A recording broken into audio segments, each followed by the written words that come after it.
நேரடியாக மக்களை சந்தித்து பல லட்சம் மக்களையும் குடும்பங்களையும் சந்தித்து இந்த பிரச்சாரத்தை நாங்கள் மேற்கொண்டிருக்கிறோம். தென்சென்னையில் மட்டும் 220 மையங்களில் இந்த மக்களை சந்திக்கிற பிரச்சாரம் நடைபெறுகிறது. இந்த பிரச்சாரத்தினுடைய மைய கோரிக்கைகளாக ஒன்றிய அரசாங்கம், மோடி தலைமையிலான அரசாங்கம் தனது கார்ப்பரேட் ஆதரவு கொள்கைகளை மாற்ற வேண்டும். இந்த மோடி அரசாங்கத்தினுடைய ஆட்சியில் முழுக்க முழுக்க அதானி, அம்பானி போன்றிருக்கக்கூடிய பெரும் கார்ப்பரேட்டுகள் பலன் பெற்றிருக்கிறார்களே தவிர சாதாரண மக்கள், ஏழைகள், தொழிலாளர்கள், விவசாயிகள், மாணவர்கள், வாலிபர்கள் அத்துணை பேருக்கும் ஒரு அநீதி இழைத்திருக்கக்கூடிய ஒரு அரசாங்கமாகத்தான் மோடி அரசாங்கம் இருந்து கொண்டிருக்கிறது. பொதுத்துறைகளை தாரை வார்த்து, தனியாருக்கு தாரை வார்த்து வேலை வாய்ப்புகளை சுருக்குகிற அந்த வேலையை மத்திய அரசாங்கம் செய்து கொண்டிருக்கிறது. இன்றைக்கு வேலையில்லா திண்டாட்டம் கடுமையான அளவிற்கு பாதிப்பு ஏற்படுத்தியிருக்கிறது. சாதாரண இளைஞர்களுக்கு அதிக அளவில் அவர்கள் படித்தாலும் கூட சரியான வேலை கிடைக்காத ஒரு சூழல் இருந்து கொண்டிருக்கிறது.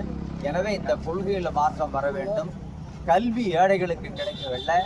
கடுமையாக படித்தாலும் கூட நீட் தேர்வில் நிர்வாக கோளாறுகள் காரணமாக நீட் தேர்வில் மாணவிகள் தேர்ச்சி பெற முடியாத நிலையில் தற்கொலை சாவுகள் அதிகரித்து கொண்டிருக்கிறது.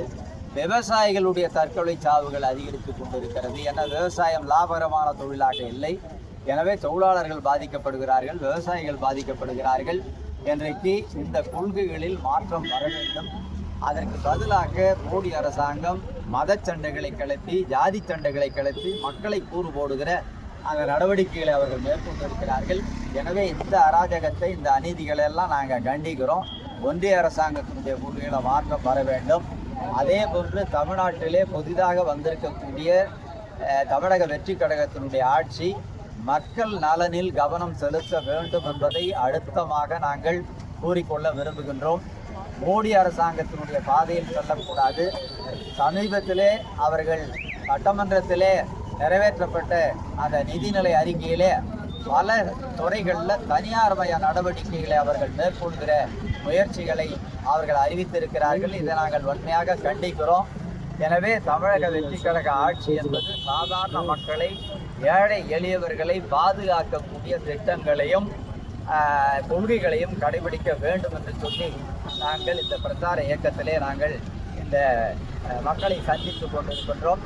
தமிழகத்திலே ஒரு நல்லாட்சி, நல்ல மக்களுக்கான கொள்கை மாற்றம் வர வேண்டும். அதே போல் மத்தியில் கார்ப்பரேட் ஆதரவு கொள்கையை கைவிட்டு மக்களுக்கான கொள்கைகள், மக்களுக்கான ஒரு மாற்றம் வர வேண்டும் என்கிற முறையில் இந்த பிரச்சார இயக்கத்தை மார்க்சிஸ்ட் கம்யூனிஸ்ட் கட்சி முன்னெடுத்து சென்று கொண்டிருக்கிறது. இது தமிழகத்திலே ஒரு பெரும் தாக்கத்தை ஏற்படுத்தும் என்று நாங்கள் நம்பிக்கையோடு இந்த பிரச்சாரத்தை மேற்கொண்டு வருகிறோம்.